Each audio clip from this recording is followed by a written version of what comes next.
The message arrived on a Tuesday morning, though President Chen would later reflect that no day could have been good for such news. The holographic display flickered to life in the emergency command center beneath Geneva, showing the face of Ambassador Thelnara. Her pale blue skin and dark eyes held no warmth, no regret, just cold calculation. Humanity, she began without preamble. The Galactic Council has made a decision regarding the Devourer incursion. Chen felt her stomach tighten. The Devourers had been the nightmare hanging over every species in the galaxy for the past 6 months. An extragalactic swarm that consumed entire worlds, leaving nothing but lifeless rock. They had breached the galactic barrier 3 months ago, and panic had spread across Council space like wildfire. Earth's position, Thelnara continued, makes it strategically valuable. The Devourer's projected path will bring them through your system. Our calculations show that if they stop to consume Earth, it will provide the other Council worlds with approximately 6 to 8 months to fortify our defenses. The words hung in the air like poison gas. Chen's aide Marcus Webb spoke first. You're saying you want to use us as bait. We are informing you of the Council's decision, Thelnara corrected. All Council military forces are being withdrawn from human space immediately. Evacuation transports for diplomatic personnel have been delayed. We estimate the Devourer Vanguard will reach your system in 4 weeks. President Chen stood slowly, her hands pressed flat against the table to keep them from shaking. 200 years. 200 years since first contact. 200 years of humanity serving the Council, sending soldiers to their wars, sharing their resources, contributing their innovations. And this was how it ended. You're leaving us to die, Chen said quietly.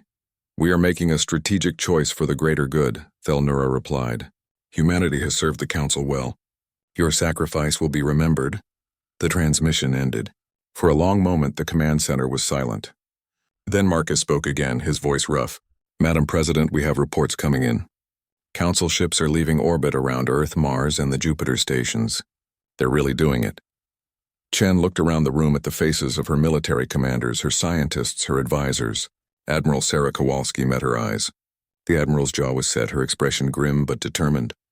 Options? Chen asked. None that let us live, Kowalski said bluntly.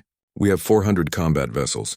Intelligence suggests the Devourer Vanguard will number at least 10,000 bioships. They adapt to weapons, they coordinate like a hive mind, and they don't stop until a world is stripped bare. Can we evacuate? Marcus pulled up a display. Reports are coming in from across the system. The Council activated some kind of FTL inhibitor network before they left. Every jump point is locked down. We're trapped in Sol System. The bastards had thought of everything. Leave humanity trapped like animals in a cage, then use them as a distraction while the Council saved themselves. Chen felt something cold and hard settle in her chest. Not fear, something else. Something that would keep her standing when everything else fell apart. Then we fight, she said. Admiral Kowalski, I want every ship we have combat ready. Dr. Yuki Tanaka, your team has clearance for any and all experimental weapons projects. Safety protocols are suspended. Commander Okonkwo, begin full military mobilization. If we're going to die, we're going to make the Devourers pay for every inch of our system. And when they come, someone asked. Chen's voice was steel. Then we show the galaxy what humans do when you back us into a corner. That night, President Chen made a broadcast to every human in Sol System. She told them the truth. The Council had abandoned them. The Devourers were coming. Earth was expected to fall within weeks. She expected panic. She expected riots. Instead, something else happened. Millions volunteered for the defense forces. Scientists began working around the clock. Factories converted to weapons production. Every human in the system understood that they were alone now, facing extinction. But humans had always been stubborn creatures. In orbit above Earth, Admiral Kowalski stood on the bridge of the UED's Defiance watching her fleet assemble. 400 ships against 10,000. Impossible odds. But impossible had never stopped humanity before. Her communications officer handed her a datapad. Admiral, this is the final message prepared for Council space. Do you want to review it? Kowalski looked at the simple text. Remember this day. Send it, she said. The message transmitted across quantum channels to every Council world. 2 words. A promise or a threat, perhaps both. 4 weeks later, the Devourers arrived. They came as a wave of darkness against the stars, their bioships pulsing with sickly bioluminescence. Each one was the size of a cruiser, grown rather than built, living weapons designed for one purpose: consumption. The vanguard numbered exactly as intelligence had predicted: 10,347 bioships. The UED's fleet met them at the edge of the system. 412 human vessels against an impossible tide. Admiral Kowalski gave the order that would define humanity's last stand. All ships, weapons free. Show them what happens when you corner a predator. The first human ship to die was the UED's Dauntless. It rammed directly into a cluster of bioships at full burn, its reactor set to overload. The explosion took 17 Devourer vessels with it. The captain's last words were broadcast across the fleet: "Make it count." And humanity did. Nuclear mines seeded throughout the system detonated as the Devourers advanced. Kinetic kill vehicles launched from hidden positions. Every tactic was brutal, desperate, and effective. The Devourers had expected resistance. They had not expected this level of savage determination, but the tide kept coming. For every bioship destroyed, 2 more took its place. The human fleet fell back toward Earth, fighting for every kilometer. Ships that were too damaged to fight set themselves on collision courses. Pilots who ejected from destroyed fighters used their suits' maneuvering thrusters to ram explosive charges into enemy hulls. Nothing came free. Every human life cost the Devourers dearly. On Earth, President Chen watched the battle unfold. The casualty reports came in faster than she could process them. Good people dying. Brave people. Her people. Madam President, Marcus said quietly. The council monitoring stations are still active. They're watching this. Chen's lips curved into something that might have been a smile but held no warmth. Good, let them watch. Let them see what they created when they left us to die. The battle raged for 3 days. When it was over, 200 human ships remained. But the Devourers had lost over 3,000 bioships. The advance had slowed. They were adapting, learning. But they had learned one thing already. Humans did not die quietly. In council space, Ambassador Thelnara reviewed the battle reports with growing unease. The projections had predicted Earth would fall within days. Instead, humanity was still fighting. Still making the Devourers pay. How long? She asked her tactical advisor. At this rate, they might last 2 months. Maybe 3, Thelnara nodded slowly. The calculation still held. Humanity would die and the council would have time to prepare. But as she watched the tactical displays showing human ships throwing themselves into impossible fights, winning against ridiculous odds, she felt something unfamiliar. Something that might have been respect, or perhaps it was fear. Dr. Yuki Tanaka had not slept in 48 hours. The underground research facility beneath the Himalayas hummed with frantic energy as her team worked on what everyone called the Last Hope Project. Around her, scientists from every nation worked side by side, safety protocols abandoned, ethics committees dissolved. When extinction was the alternative, morality became negotiable. We have a working prototype, she announced to the assembled team. On the holographic display, a complex array of quantum processors and spatial distortion fields rotated slowly. We're calling it the Casimir Array. It creates a localized fracture in space-time. In simple terms? Asked Commander James Okonkwo, who had been assigned to oversee military applications. It tears a hole in reality, Tanaka said bluntly. Anything caught in the field will be shredded at the molecular level. The problem is that we can only build one. It takes 3 months to charge, and using it will destabilize local space for decades, possibly centuries. Build it, Okonkwo said without hesitation. Above them, the war continued. Admiral Kowalski had been right. The Devourers adapted quickly, but humanity adapted faster, driven by desperation and fury. The aliens wanted biomass. Humanity gave them nuclear fire. The aliens coordinated like a hive. Humanity deployed quantum jammers that scrambled their communications. The aliens learned from each encounter. Humanity made sure every encounter taught them fear. The defense of Mars became legendary. Commander Maria Santos led a fleet of 70 ships against a Devourer strike force of 500. She knew she could not win, so she did not try to win. She tried to hurt them. The asteroid belt provided ammunition. Automated mining drones repurposed into kinetic missiles. The moons of Jupiter offered hiding places for ambush tactics. Every advantage of knowing your own territory. Humanity used ruthlessly. Santos's final transmission was brief. Detonating Phobos. Tell my family I love them. The small moon, hollowed out and filled with antimatter warheads, exploded with the force of a small star. 400 Devourer bioships vanished in the blast. Commander Santos and her entire fleet died in the same moment. But Mars was saved. For a while. As weeks turned into months, humanity bled. The Devourers advanced slowly, cautiously now, adapting to every trick humanity threw at them. But the advance continued. Luna shattered under a sustained bombardment, its fragments creating a deadly debris field that claimed attackers and defenders alike. The Jupiter stations fell silent. The outer colonies went dark.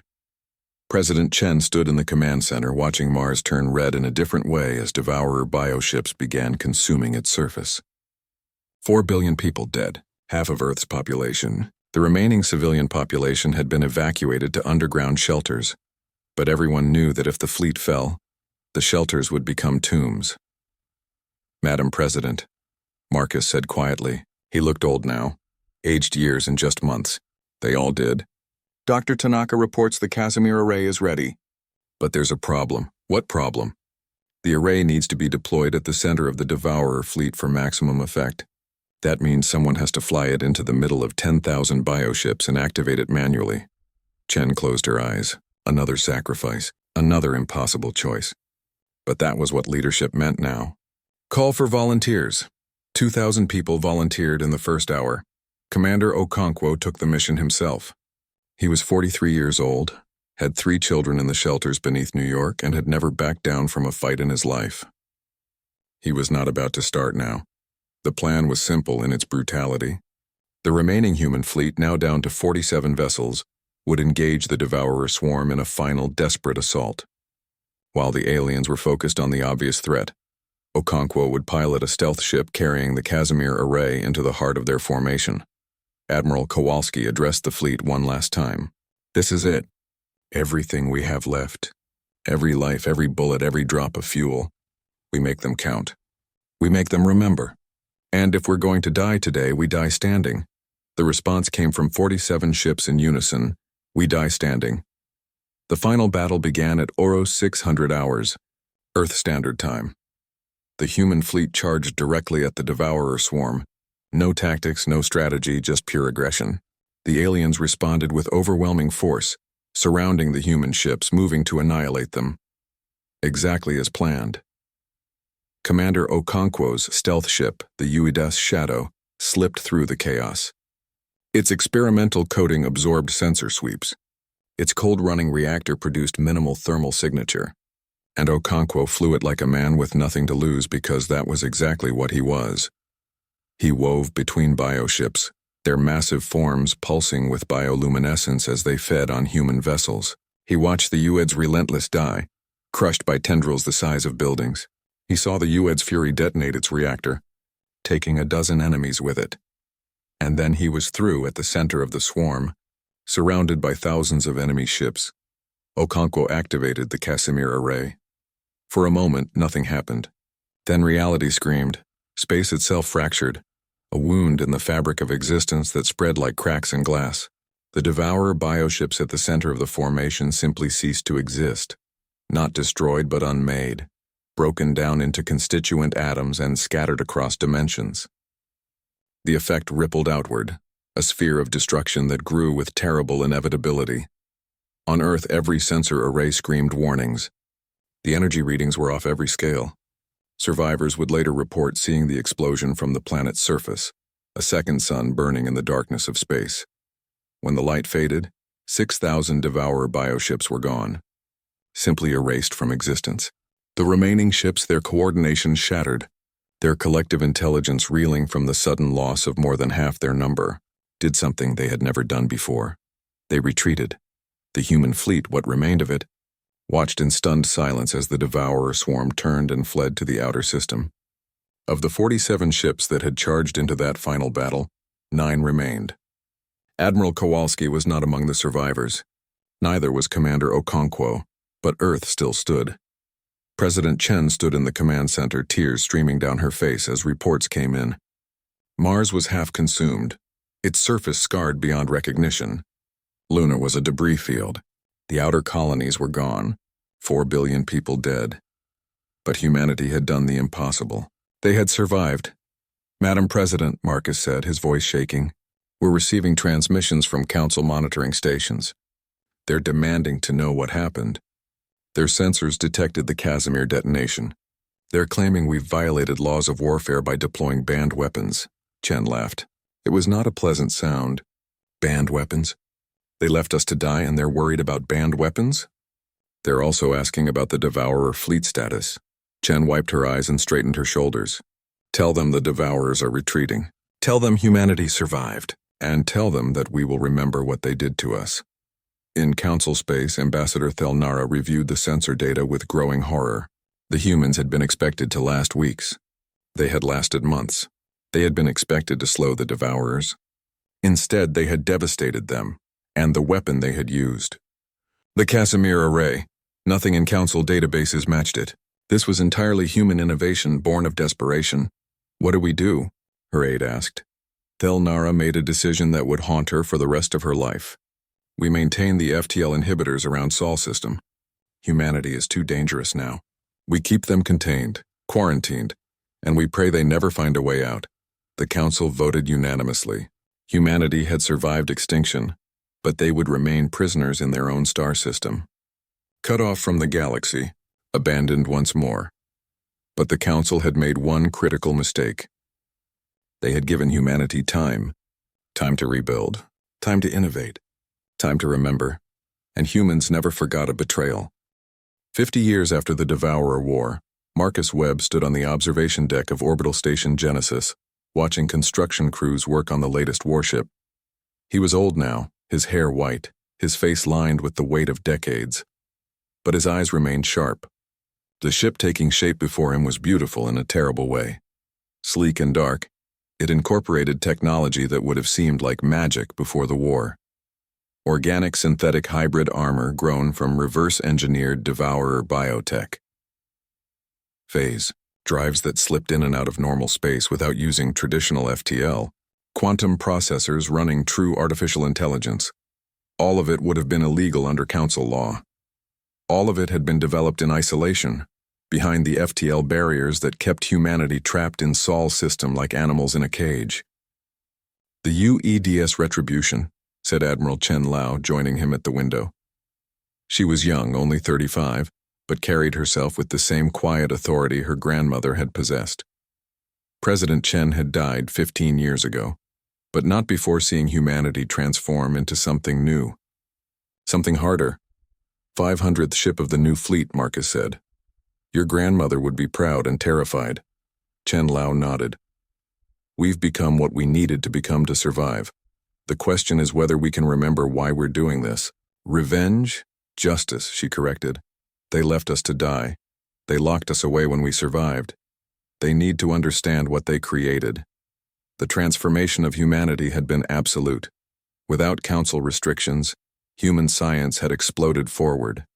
The Devourer bioships they had recovered provided a wealth of biological technology. The Casimir array had opened doors to spatial manipulation, and isolation had fostered something else: unity. Every human alive knew the story of the betrayal.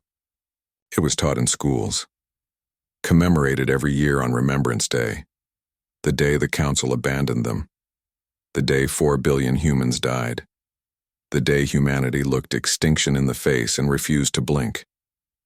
A generation had grown up knowing one truth above all others: the galaxy had left them to die.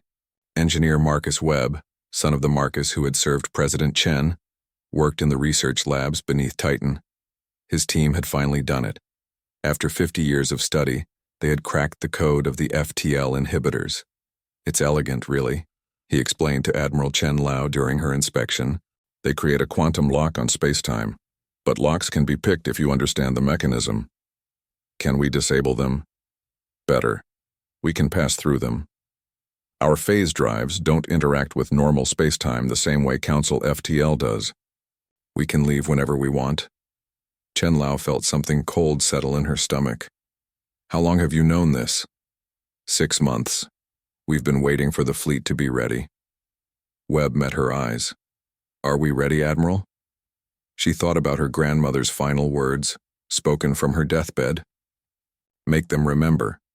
Make them understand what they did to us. She thought about the billions of names carved into the memorial wall that now covered half of Luna's remaining surface. She thought about the future her children would inherit if humanity remained trapped in Sol system forever. Call the Council, she said. It's time to vote. The United Earth Defense Council met in the rebuilt chambers beneath Geneva. Representatives from every remaining human colony attended. The debate lasted 3 days. In the end, the vote was unanimous. Humanity would leave Sol system. They would find the Council. And they would show them exactly what 50 years of isolation and fury had created. In Council space, the monitoring stations outside Sol system continued their eternal watch. Intelligence. Officer Kelthus reviewed the daily reports with the same boredom he had felt for the past 47 years. Nothing ever changed. The humans were contained, quarantined, forgotten by most of the galaxy. But the sensors told a different story, if anyone bothered to look closely. Energy readings had been climbing for decades, industrial output that rivaled entire Council sectors. Ships being built at a rate that seemed impossible, and the technology signatures were like nothing in Council databases. Kelthas filed his reports, warned of the concerning developments, suggested increased surveillance. His superiors ignored him. Humans were trapped. What could they possibly do? Ambassador Thelnara, now Supreme Counselor, rarely thought about the human question anymore. It had been 50 years. The crisis had passed. The Devourers had not returned. The galaxy had moved on. Sometimes late at night she thought about that final message from President Chen. We will remember what you did to us. But it had been half a century. Surely even humans could forgive given enough time. She was wrong. The Retribution fleet assembled at the edge of Sol system. 500 warships, each one a masterpiece of weapons engineering. Each one crewed by people who had been raised on stories of the betrayal. Each one carrying weapons that the Council could not imagine. Admiral Chen Lao stood on the bridge of the UED's Retribution, the flagship of humanity's vengeance. Around her, the faces of her crew were young and hard. They had never known a galaxy where humanity was welcome. They had been born into exile. All ships report ready, her communications officer said. Chen Lao looked at the stars beyond the barriers. Somewhere out there was the Council. Somewhere out there were the people who had condemned humanity to death and then locked them away when they refused to die. Communications. Open a channel to the entire fleet, she ordered. When the light indicated she was broadcasting, she spoke the words that had been planned for 50 years. 50 years ago, the Galactic Council left humanity to die. They abandoned us to the Devourers, expecting us to be consumed and forgotten. But we survived. We fought. We bled. And we remembered. She paused, letting the words sink in across 500 ships. They locked us away, hoping we would fade into obscurity. Instead, we became something new, something stronger, something they should fear. Another pause. She could feel the anticipation building. Today we return to the galaxy, not as victims, not as the desperate survivors they abandoned. We return as humanity unchained, and we will show them exactly what they created when they left us to die. The cheers across the fleet were deafening. Chen Lao let them continue for a moment, then raised her hand for silence. All ships, engage phase drives. Target Velshara system. Home world of Ambassador Thelnara. And remember, she added quietly, we're not monsters. We're justice. The Retribution fleet phased out of normal space, passing through the FTL barriers as if they were not there. The monitoring stations detected nothing. One moment the fleet was there. The next, it was gone. Intelligence Officer Kelthas was the first to notice something wrong. The energy readings from Sol system had dropped to 0, not reduced. 0. As if 500 ships and billions of humans had simply vanished. He sent an urgent message to Council headquarters. Priority 1, red alert. But it was already too late. The humans were out, and they were coming. The alarms woke Ambassador Thelnara at 300 local time. She stumbled from her bed in the diplomatic quarter of Velshara's capital, her heart racing. The last time she had heard those alarms was during the Devourer crisis 50 years ago. Report, she demanded as soon as she reached the command center. Unknown vessels detected in orbit, her military advisor stammered. 500 ships. They appeared without warning. No hyperspace signatures, no warp trails. They just materialized. Thelnara's blood ran cold. Ship design? The display showed vessels unlike anything in Council databases, sleek and dark with organic curves that suggested growth rather than construction. The technology was completely alien, or rather it should have been alien. We're receiving a transmission, communications reported. All frequencies. They want you to hear this. The holographic display flickered to life, showing a human woman in a dark uniform. Admiral Chen Lao looked nothing like her grandmother, but her eyes held the same steel. Ambassador Thelnara, the human said, I am Admiral Chen Lao of the United Earth Defense Force. 50 years ago, you left humanity to die. You told us our sacrifice would be remembered. You were right. We remembered. Thelnara found her voice. How did you escape the barriers? How did you get here? You gave us 50 years to figure it out, Chen Lao replied. 50 years of isolation. 50 years to build. 50 years to remember what you did to us, and what do you want? Velshara has a population of 3 billion. You have 48 hours to evacuate every living being from this planet. Every ship you have. Every transport. Move your people to safety. Thelnara laughed, though it sounded brittle even to her own ears. You expect us to abandon an entire planet because you demand it? You have 500 ships. We have the full might of the Council behind us. Then call them, Chen Lao said calmly. 48 hours, Ambassador. After that, we demonstrate what humanity learned from being left to die. The transmission ended. Thelnara stared at the display, her mind racing. This was impossible. Humans were trapped, quarantined, contained. And yet here they were, with ships that moved like ghosts and spoke of retribution. Send an emergency message to Council headquarters, she ordered. Tell them humanity has escaped containment. Tell them we need the fleet now. The Council response was swift. Fleet Marshal Korthax arrived within 30 hours with 2,000 warships, the largest military force assembled since the Devourer crisis. He was confident. Humans had 500 ships. The Council had 2,000. The math was simple. We're not evacuating, Korthax announced. We're ending this human rebellion before it starts. Admiral Chen Lao watched the Council fleet arrive with something like satisfaction. They were predictable, arrogant. They thought this was a rebellion. They did not understand that this was a reckoning. When the 48 hours expired, she gave the order. Deploy the planetary phaser. 12 human ships positioned themselves in a perfect geometric pattern around Velshara. Their phase drives synchronized, creating a field that enveloped the entire planet. And then they pushed. Velshara's orbit shifted. Not destroyed, not damaged, just moved. 15 degrees further from its sun.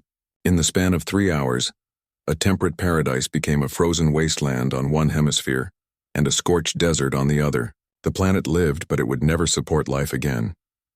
The Council fleet watched in horror as a civilization's home was rendered uninhabitable without a single shot fired.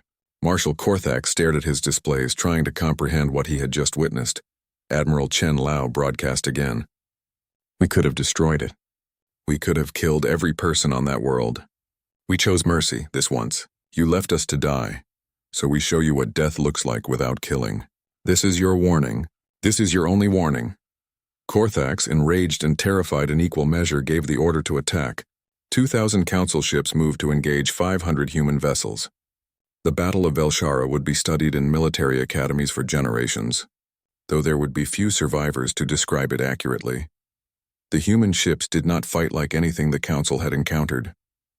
They phased in and out of normal space, appearing behind enemy formations, firing weapons that seemed to tear holes in reality itself, then vanishing before retaliation could arrive. Swarms of AI-controlled drones overwhelmed Council targeting systems.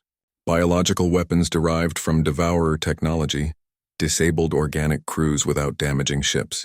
It was not a battle. It was a demonstration. 4 hours later, the Council fleet had lost 1,200 ships. The human fleet had lost 3, not 303. Marshal Korthax ordered a retreat. His surviving ships fled in disorder. leaving their dead behind. The humans did not pursue. They did not need to. The point had been made. On Velshara, those few who remained on the frozen surface watched human ships maintain perfect formation in orbit. Humanitarian supplies began dropping from the sky. Food, medicine, shelters. A voice broadcast in all languages. We are not here to kill you. We are here to show you what survival costs. You left us to die. We learned. Ambassador Thelnara stood in the emergency bunker watching her world die slowly. The human ships had not fired a single weapon at civilian populations. Every death would be from the cold, from the heat, from the slow collapse of a biosphere. Unless they evacuated, she realized with growing horror that the humans had given them a choice: die slowly on a dead world, or accept rescue from the very people she had condemned to extinction. Request aid from the human fleet, she said quietly. Full evacuation. We accept their terms. The human response came within minutes. Transport ships descended, organized and efficient. They had planned for this. They had known the Council would refuse to evacuate. They had known that only after demonstrating their power would the Council accept help. Over the next week, 3 billion people were relocated to other Council worlds. Every single evacuation was carried out by human ships. Every single refugee was saved by the people who had been left to die. The message was clear to everyone in the galaxy. Humanity could have killed them all. Instead, they saved them, because humans were not monsters. They were something far more dangerous. They were people who remembered betrayal and chose mercy anyway, which meant they also had the capacity for justice. Admiral Chen Lao broadcast one final message to Council space. We could have come as conquerors. We could have brought extinction. Instead, we brought a reminder. You left us to die, and we survived. Now you will survive under our protection, or you will face the consequences of refusing. The choice is yours. We are humanity unchained, and we are just getting started. In the emergency council session that followed, the 7 elder races faced an impossible reality. Humanity had been contained for 50 years. In that time, they had evolved beyond anything the council could match. Their technology was superior. Their tactics were unknown. Their capacity for both mercy and retribution was terrifying. Ambassador Thelnara, standing before the council for the first time since the evacuation, spoke the words no one wanted to hear. We created this. When we left them to die, we created something that could destroy us all. Now we must decide if we will accept their protection or face their justice. The debate would last for weeks, but the outcome was already decided. Humanity had won without conquering. They had proven their power without genocide. And they had made the council understand one simple truth: betrayal has consequences. The campaign lasted 6 months. 6 months of humanity systematically dismantling every military installation the council possessed. They did not destroy civilian infrastructure. They did not target populations, but every weapons platform, every military shipyard, every defense station was either disabled or destroyed. Each elder race's home world received the same message: evacuate military personnel and families, or they would be evacuated by force. Each time the council resisted. Each time humanity proved they meant exactly what they said. And each time not a single civilian died. The galaxy watched in stunned silence as humanity waged a war of precision and restraint. They could have killed billions. Instead, they dismantled an empire without genocide. It was terrifying in a way that simple destruction could never be. Trade routes collapsed as human ships enforced quarantine zones. Council economies crashed. Member worlds began to rebel, demanding their governments accept human terms. The unity that had held the council together for millennia fractured under the weight of a single question: how do you fight an enemy who refuses to be monsters? Admiral Chen Lao stood on the bridge of the UEDS Retribution, reviewing casualty reports. In 6 months of warfare, humanity had lost 43 ships and 8,000 personnel. The council had lost its military power and its unity. The math was staggering. Admiral, her intelligence officer reported, we've located Ambassador Thelnara. She's on Sanctuary Station trying to organize a government in exile. Chen Lao had been waiting for this moment. Thelnara was the face of humanity's betrayal, the one who had coldly informed them they would be sacrificed, the one who had voted to keep them imprisoned even after they survived. Set course for Sanctuary Station. she ordered. "I want to speak with the ambassador. Face to face." Sanctuary Station was neutral territory, an ancient diplomatic outpost that had survived countless wars by being useful to all sides. Its massive council chamber had hosted negotiations that shaped the galaxy for millennia. Now it would host a reckoning. Ambassador Thelnara waited in the chamber alone. She was old now, her blue skin faded with age, her dark eyes tired. She had lived long enough to see the consequences of her decisions. Sometimes that was the cruelest punishment of all. Admiral Chen Lao entered without ceremony. The two women faced each other across the empty chamber, separated by 50 years and 4 billion graves. "You came," Thelnara said quietly. "I told you we would remember," Chen Lao replied. "Did you think I was making idle threats?" "No, I knew humans remembered." "I just hoped that memory would fade with time." Thelnara met her eyes. "I was wrong. About many things. Leaving your people to die. Imprisoning you afterward. Underestimating what you would become. We made a strategic decision," Chen Lao quoted back at her. "It was logical.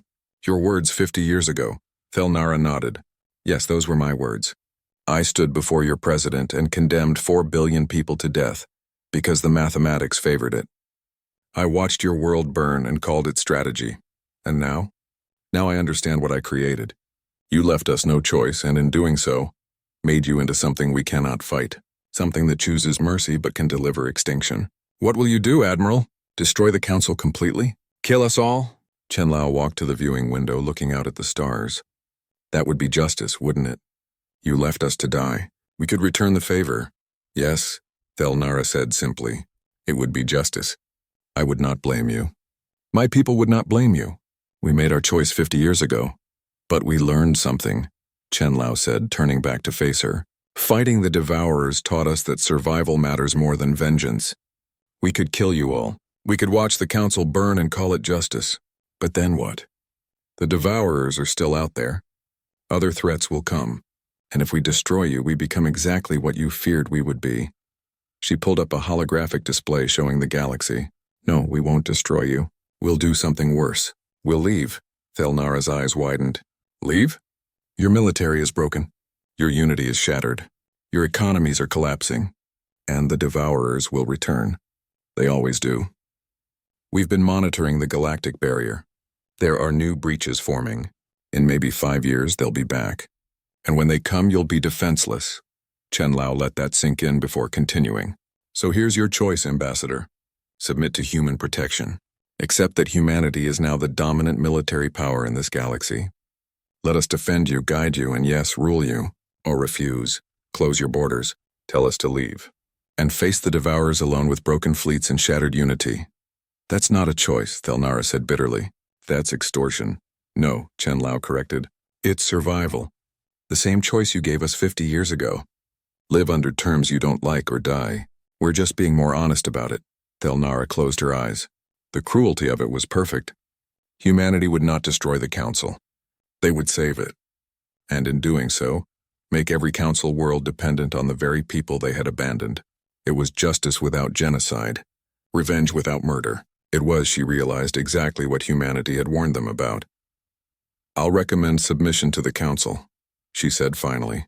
"Better to live in your shadow than die in darkness. At least you've proven you can be merciful." "Mercy with memory," Chen Lao said. "We'll never forget what you did.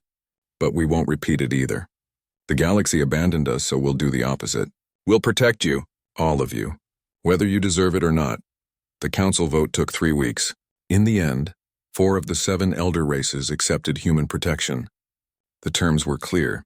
Humanity would provide military defense, technological support, and economic stabilization. In return, the Council worlds would accept human governance in matters of defense and foreign policy. It was vassalage dressed in diplomatic language. Everyone knew it. But the alternative was extinction. 3 elder races refused. They closed their borders, declared independence, and rejected human authority. Admiral Chen Lao did not argue, did not threaten. Simply withdrew all human forces and wished them well. The galaxy waited to see what would happen next. 5 years later, the Devourers returned. They came in force, having learned from their previous defeat. Millions of bioships poured through the galactic barrier, spreading like a plague across multiple sectors. The three independent races, their fleets still recovering from humanity's systematic dismantling, stood alone. They lasted 3 months. Then 6, then they were gone. Entire civilizations consumed. Dozens of worlds stripped to barren rock. Trillions dead. The Terran Protectorate, as humanity called their alliance, mobilized immediately. The war lasted 2 years. It was brutal. Humanity lost ships and lives. But they had something the Council never did. They had fought the Devourers before and survived. They knew how to hurt them. The combined fleets of humans and Council races pushed the Devourers back sector by sector. Human technology, Council resources, working together because the alternative was death. When the war ended, the galactic barrier was reinforced with human-designed stations. The Devourers retreated beyond the edge of known space. For now. 50 years after humanity's return to the galaxy, Ambassador Thelnara sat in her modest apartment on Earth. She was ancient now, kept alive by human medical technology. They could have let her die. Instead, they saved her, made her watch as humanity became what the Council should have been. A young human officer visited her regularly. Lieutenant Sarah Webb, great-granddaughter of the engineer who had cracked the FTL barriers. She came to hear stories of the old days, to understand what had happened and why. "Do you regret it?" Sarah asked during one visit. "The decision to leave humanity to die?" Thelnara looked at the young woman, so earnest, so curious, so completely unaware that her ancestors should have been dead. "Every day," she said honestly, "we made a cold calculation and created something we could not control. Your people should have died. Instead, you became the only thing that could save us all. Was it worth it?" Sarah asked. "All the death. All the suffering. Did it make humanity stronger?" Thelnara thought about Admiral Chen Lao, now retired but still respected. She thought about the 4 billion names on the memorial wall. She thought about the choice humanity had made, to save their enemies rather than destroy them. "Yes," she said finally, "but not in the way we expected. We thought abandoning you would save us. Instead, it created the only force in the galaxy capable of protecting us. Your people learned that survival requires both strength and mercy. That's what makes humanity dangerous. Not your weapons, not your ships. The fact that you could destroy us but choose not to." Sarah nodded slowly. "My grandmother told me something before she died. She said that humanity won the war the moment we chose to save Velshara, instead of destroying it, because monsters can be fought. But people who show mercy after being betrayed? That's terrifying." "She was right," Thelnara said. "We left you to die, and you made us watch as you became our only hope of living. That was justice more perfect than any genocide." In the years that followed, the Terran Protectorate grew stronger. New species joined. Old wounds slowly healed. The memorial wall on Luna became a place of pilgrimage for all races, a reminder of what cost survival and what price betrayal.